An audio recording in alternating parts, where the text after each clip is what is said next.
Bonjour à tous. Dans cette vidéo, on va corriger un devoir sur le chapitre Atomes et molécules du programme de 3e prépa métier en physique-chimie. Alors ce sujet était composé de 3 exercices. Les 2 premiers, vous êtes en train de voir, c'était assez court et c'est de l'application directe du cours. Quant au 3e, c'était un exercice de type brevet. Donc typiquement le genre de choses qui peut tomber dans un sujet de brevet de fin de 3e. Présentait pas vraiment de difficultés, il y avait peut-être quelques petites choses un peu surprenantes dans ce devoir, mais rien d'insurmontable. On va voir tout ça. On va commencer avec le premier exercice, que voici. Alors, pour exercice 1, on était avec une citronnade, puisque on nous disait que pour préparer une citronnade, il fallait diluer du sirop de citron avec de l'eau. Bon, ça, a priori, pas très difficile à faire. Et 3 questions. Donc la première, selon vous, le sirop de citron pur contient-il déjà de l'eau? Justifiez votre réponse. Alors là, toute réponse argumentée était acceptée et acceptable. On n'imposait pas, on n'attendait pas forcément que vous répondiez oui qui contenait déjà de l'eau, même si dans la réalité c'est le cas, le sirop de citron pur contient déjà de l'eau. Vous pouviez très bien dire non à partir du moment où vous apportiez un argumentaire derrière qui fonctionnait. Alors, pourquoi oui? Tout simplement parce que c'est la composition même du sirop de citron pur. D'une façon générale, quasiment toutes les boissons, pour ne pas dire toutes, contiennent de l'eau. Donc, vous pouvez partir là-dessus. On pouvait aussi dire oui, parce que dans le citron, il y a de l'eau. Bon, et il y avait pas mal de façons de justifier oui. Si vous aviez mis non, pareil, vous pouvez dire non, car c'est du sirop de citron. Bon, a priori, là, vu les documents qu'on vous donnait, on n'avait pas d'obligation de répondre oui, même si c'est fortement attendu. Donc, ce qui comptait surtout, c'est la justification. Si votre réponse était justifiée, ça marchait. Si ce n'était pas justifié, ça ne marchait pas. Ou si la justification n'était pas cohérente. Ensuite, question numéro 2. À l'aide du document ci-contre, proposez un protocole expérimental permettant de tester votre hypothèse. Donc on avait ce petit document qui nous disait que le sulfate de cuivranite devient bleu en présence d'eau, le dihydrogène produit une détonation à l'approche d'une flamme, le dioxyde de carbone trouble l'eau de chaud et le dioxygène rallume une bûchette incandescente. Donc là, on veut tester si le sirop contient de l'eau, donc on va le mettre en présence de sulfate de cuivre.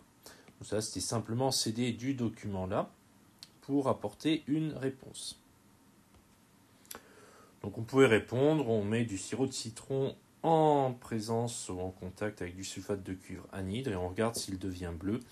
Donc, si le sulfate de cuivre devient bleu, c'est qu'il y a de l'eau. S'il ne change pas de couleur, c'est qu'il n'y a pas d'eau. Donc quelle observation est-on censé faire? Eh bien là, on doit observer que le sulfate de cuivre devient bleu. Voilà. Rien de compliqué pour ce premier exercice, il n'y avait pas de connaissances à avoir, simplement de la réflexion à partir d'un énoncé et d'un document. Le deuxième exercice que voilà. Après des efforts trop importants dans la durée, l'acide lactique est à l'origine de crampes produisant des douleurs musculaires. Son modèle moléculaire est donné ci-contre. Combien d'atomes comprend cette molécule? Première question. Donc là, on a une molécule, on compte les atomes, on a travaillé les modèles moléculaires, ce stade-là du chapitre, donc compter les atomes, savoir ce que c'est qu'un atome dans un modèle moléculaire, c'est pas bien difficile. Donc à chaque fois qu'il y a une boule de couleur, c'est un atome. Donc on a 1, 2, 3, 4, 5, 6, 7, 8, 9, 10, 11 et 12.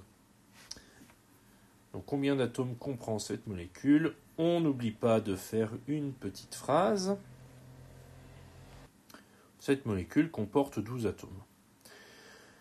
Indiquer le nom et le nombre de chaque type d'atome la constituant.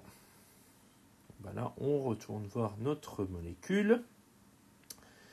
Donc on doit savoir que les sphères blanches représentent des hydrogènes, les sphères rouges des oxygènes et les sphères noires des carbones. Dans le pire des cas, en regardant dans l'exercice juste en dessous, on avait quand même le petit rappel avec les différentes lettres CHO pour carbone, hydrogène, oxygène. Donc t'es pas complètement perdu même si on avait oublié. Donc ça nous donnera 3 oxygènes, 3 carbones et 6 hydrogènes. Bon, il suffit de compter pour s'en assurer. On n'a rien de difficile, encore une fois. Quelle est la formule de cette molécule ? Eh bien là, il fallait utiliser ses connaissances au niveau de la nomenclature des molécules, la façon de les écrire, donc des formules, et dire simplement C3H6O3. Alors, par rapport à la formule, vous pouviez mettre les lettres dans n'importe quel ordre. Généralement, on commence par les carbones, ensuite on met les hydrogènes, ensuite les oxygènes, puis après tout le reste. Mais il n'y a pas de règle particulière, en tout cas rien que vous puissiez savoir par rapport à cette molécule. Donc simplement bien préciser le nombre d'atomes à chaque fois et le symbole correspondant, et c'est tout ce qu'on demande pour la formule de la molécule. Donc encore une fois, exercice 2 qui est un exercice d'application directe du cours, ce qui nous laisse plus que l'exercice 3 à faire, qui lui était un problème de type brevet, comme je l'ai dit, donc un petit peu plus difficile, mais sans plus. Il était plus long par contre. Donc l'exercice 3 est porté sur le corps humain. On disait que l'abondance en nombre d'un élément chimique exprime la proportion d'atomes de cet élément par rapport au nombre total d'atomes constituant un ensemble. Ça, on rappelait tout simplement une définition où on la donnait, ce qui permettait de bien cerner un petit peu l'exercice. La question A, on donne le diagramme circulaire représentant l'abondance des éléments chimiques du corps humain. Notez les éléments chimiques représentés sur ce diagramme. Quel pourcentage total représente-t-il ? Donc là, il fallait regarder le diagramme, qui était donc ici, relever les atomes qui étaient marqués, et donner le pourcentage du total qu'il représentait.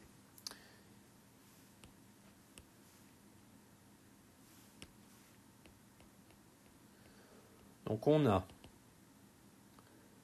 commencer par le plus grand, l'hydrogène.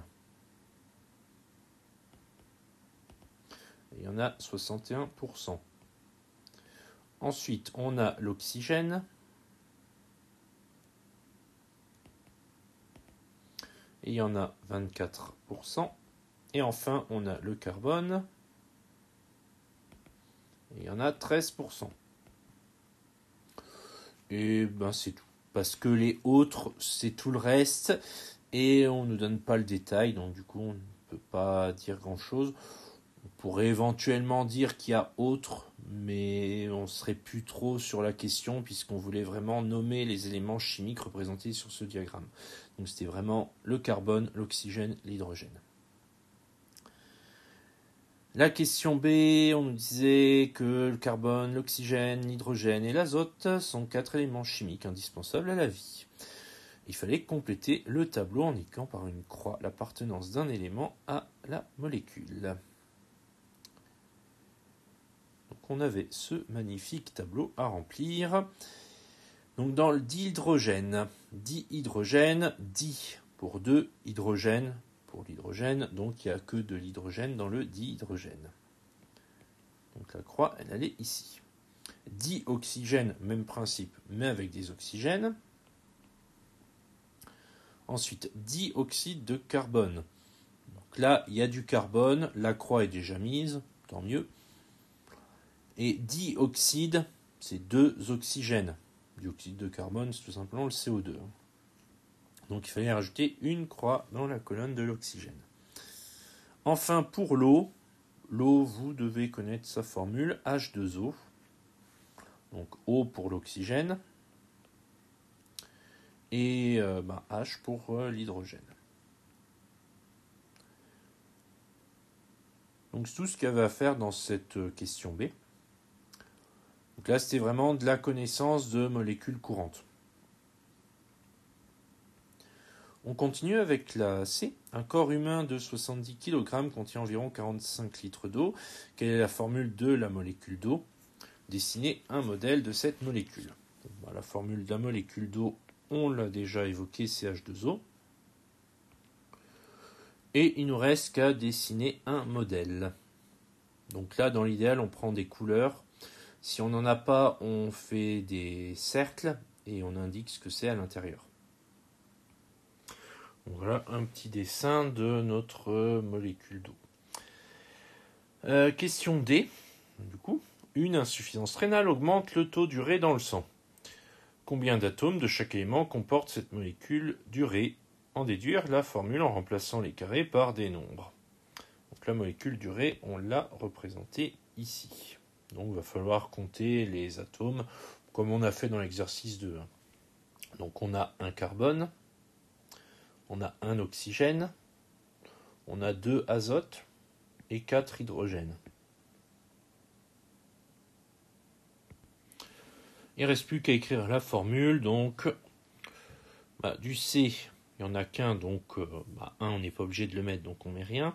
Ensuite H, on en a 4.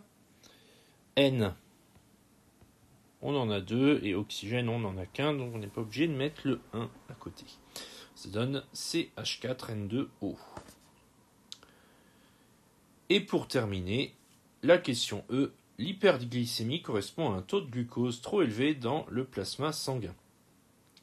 Cette molécule compte 6 atomes de carbone, le même nombre d'atomes d'oxygène et le double d'atomes d'hydrogène. Écrire la formule de la molécule de glucose. Voilà, c'était de la déduction à partir d'informations données dans le texte. Donc au niveau de la formule, on nous dit 6 atomes de carbone, donc c'est 6. Le même nombre d'atomes d'oxygène, O6. Le double d'atomes d'hydrogène. Donc le double, 6 x 2, 12, H12. Donc C6, O6, H12. Et c'est tout.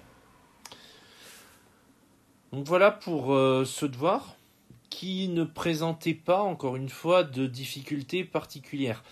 Alors après, c'est sûr que quand on ne connaît pas bien son cours, ça devient très vite compliqué.